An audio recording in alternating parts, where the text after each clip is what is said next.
Alright, welcome back to my Parade series of videos, and today we're just going to talk briefly about influences on Parade and some of the innovations, and then in the next video I'm going to review the songs of Parade. Basically, first of all, as you know, Parade was released on March 31st, 1986, and that was only 21 months after Purple Rain came out. And I mention that because at this time Prince was putting out at least one album a year, and he was pretty much recording the album, having it released, because Warner Brothers took their time, to promote the album. And in those days, at least 3 or 4 songs was coming off every album. And by the time we got to 1999, Purple Rain, all the songs were hits, basically. But also, too, to make things harder for Mr. Prince, was he was releasing Proteges. And I'm showing you 2 albums from his 1985 Protege release project. We've got The Family here. I'm going to talk about this one in a bit more depth because I think for Parade, definitely a lot of the early Parade sound was espoused on this album, The Family. And also too because basically most of the Family were actually pushed into the Revolution around the Parade era, even though Prince recorded most of Parade without the new Revolution members. And of course Sheila E.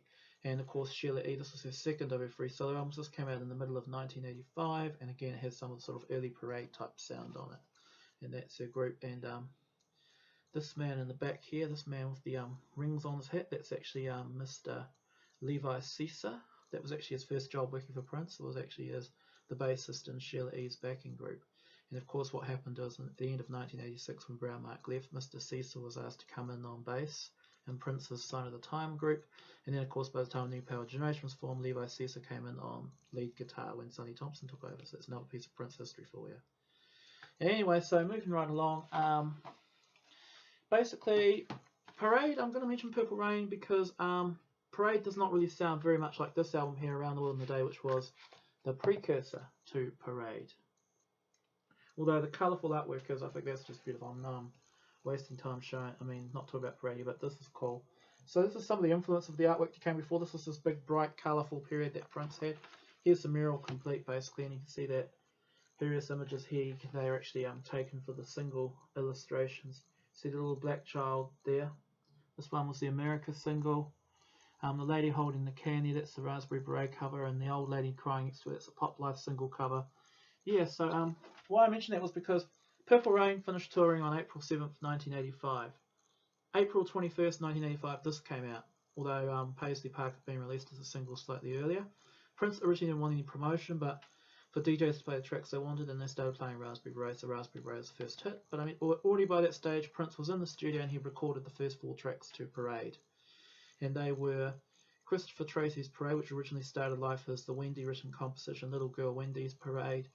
I Wonder You, New Position, and I also think that one other song was taped at that time too. The rest of the album was taped between July and September of 1985, and the last songs to be taped was Another Love, A Hole in Your Head, which was taped, I think, in November 1985 at Sunset Sound. The rest was recorded at the warehouse of Parade.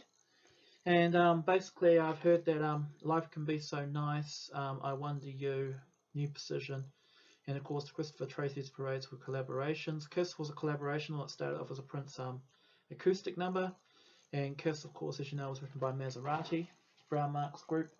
They took the song Prince gave them it, they turned it into a funk bomb, and then Prince took it back and made it even funkier still.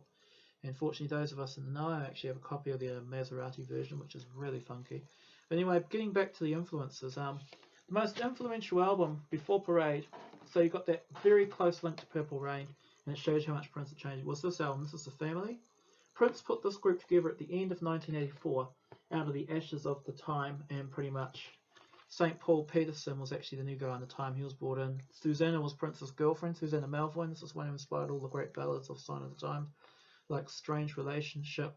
And of course, The Beautiful Ones was also about her. She inspired some of Prince's finest love songs, and she was Wendy's twin sister. And on the back here, we've got, basically, besides Susanna, we've got Jerome. Jerome was in this group incredibly, because Jerome was an exile from the time. The drummer from the time, Jelly Bean Johnson, who was actually a tall guy. And this dude here, which is actually Eric Leeds, the saxophone player. Now what happened was this group had this one album that came out in August 1985. Prince said to St. Paul, he said, I want you to sing these songs because we should go after some of that Duran Duran money. This was basically trying to be Prince trying to write this white pop music. It's got some amazing songs on it like River Run Dry. Of course, High Fashion and Mutiny, which are just funky as all goodness pretty much. And of course my absolute favourite one, Nothing Compares to You.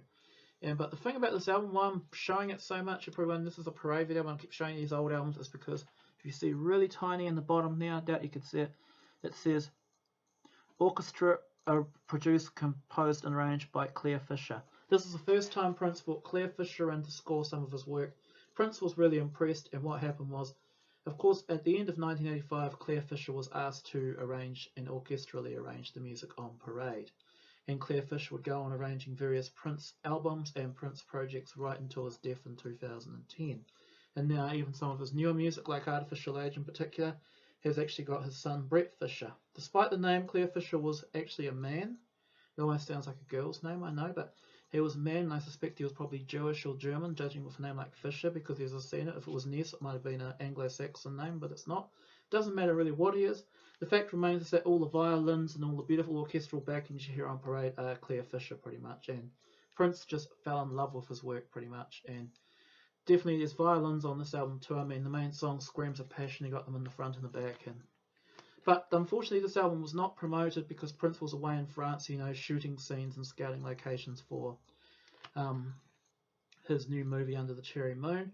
And St. Paul got angry. St. Paul upped and left pretty much because he didn't want to be doing 10 million things with Prince, and also because he felt, as a Roman Catholic, even though he looks more Scandinavian rather than Catholic to me, he was offended by some of the sexual lyrics, and he said, "No, I'm not interested in this anymore." So he went and did his own thing. That left the rest of the group. Jellybean Johnson faded off into obscurity. I think he might have went off to go and play with Jesse Johnson, who released his first solo album at the time. And basically everybody else, Jerome, Susanna and Eric, were drafted into the expanded Revolution. Susanna became a new backing singer. Jerome became Prince's companion, of course, you know, in Under the Cherry Moon and A Dancer. And of course Eric Lee's Atlanta Bliss. I keep getting them confused. Got to play his trumpet, basically. And of course everything was happy, and that was the new Counter-Revolution, which you have in the Parade group. But pretty much the family only released one single, and that was Nothing Compares to You. It's actually Screams of Passion, which is a really good song. Tanked at number 63 on the charts, and I wonder why, because it was absolutely amazing. Whereas Sheila E's big hit, I Love Bizarre, duet with Prince, got to number 10, and Sister Fate also hit the charts, although I like this album too, you know. Okay, the Cloves I'm not so crazy. I mean, they are pretty sort of mid-80s, wouldn't you agree? Yeah. So there's the influences pretty much. So I mean, realistically, people say, oh, how come Around the World in a Day doesn't sound like Parade? Well, the family does sound like Parade, really. It sounds like an earlier version of Parade. And it shows you already how quickly Prince had moved away from Purple Rain. I think by the end of 1984, early 85, he was so sick of that music and just so tired of the concept. But he did it because he knew the music was selling. And it was probably a shame that a lot of those Fairweather fans picked up with the Parade did not know anything about the family or Sheila E. or even Around the World in a Day. Around the World in a Day saw like an 80% reduction in albums sold. But definitely Parade-like songs on Around the World in a Day include The Ladder, which has sort of got that type of melody.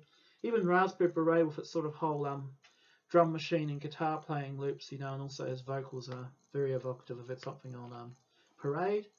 And also, probably realistically, The Condition of the Heart, the piano playing things is Parade-like, but you'll notice there's absolutely no production credits for Clare Fischer on this album pretty much. It was still Prince pretty much scoring the whole thing. So yes, that's your influences on Parade. Now next video we're going to talk about some groovy songs.